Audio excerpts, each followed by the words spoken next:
జై శ్రీమన్నారాయణ. శ్రీకృష్ణ పరమాత్మ ఒకసారి ఒక గోపికా గృహంలోకి వెళ్ళాడు.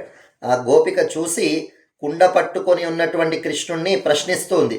కస్త్వం బాల, బాలక ఎవరు నువ్వు? బలానుజహ అని అన్నాడు. కృష్ణుణ్ణి అని చెప్పలేదు. బలానుజహ, బలరాముడి తమ్ముణ్ణి.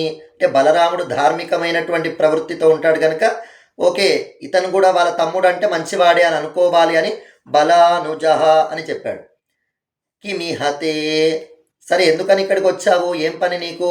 మన్మందిరా శంకయ, మా గృహం అనుకొని వచ్చానండి అని అన్నాడు. మా అమ్మగారు మా ఇంటిని బాగా శుభ్రంగా పెడుతుంది, చాలా నీట్గా పెడుతుంది, ఈ గృహం కూడా నీట్గా ఉండేసరికి మా ఇల్లేమో అనుకొని వచ్చాను అని అన్నాడు. మన్మందిరా శంకయ యుక్తం తన్నవనీత పాత్ర వివరే హస్తం కిమర్థం న్యసే. సరే బానే ఉంది, కానీ కుండ లోపల చెయ్యి పెట్టి వెన్ననెందుకని తీస్తున్నావు అని ప్రశ్నించింది.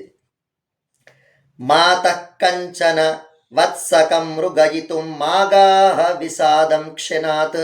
ఎందుకంటే మా అమ్మగారు చాలా బాధపడుతున్నారమ్మా, ఎందుకు బాధపడుతున్నావు అని నేను ప్రశ్నిస్తే ఒక చిన్న లేగదూడ తప్పిపోయింది అని మా అమ్మ చెప్పింది. అది ఎలా ఉంటుంది అని అడిగాను. చిన్నగా ఉంటుంది, తెల్లగా ఉంటుంది అని చెప్పింది.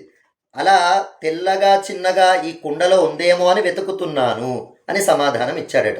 ఇత్యేవం వరవల్లవీ ప్రతివచ కృష్ణస్య పుష్ణాతునః. ఈ రకంగా చమత్కారమైనటువంటి సమాధానం ఇచ్చినటువంటి శ్రీకృష్ణ పరమాత్మ మనల్ని రక్షించుగాక. ఇందులో ఒక అద్భుతమైన రహస్యం దాగి ఉంది. మనమంతా కూడా లేగదూడని వెతికినట్టుగా ఆనందాన్ని బయట అన్వేషణ చేస్తూ ఉంటాం, కానీ కుండలో వెన్న ఉన్నట్టుగానే మన గుండెలోనే ఆనందం ఉంటుంది. కుండలో ఉన్న వెన్నని శ్రీకృష్ణుడు పైకి తీసినట్టుగానే మన గుండెలో ఉన్న ఆనందం పైకి రావాలంటే శ్రీకృష్ణుని మన హృదయంలో, మన గుండెలో నిలుపుకోవాలి.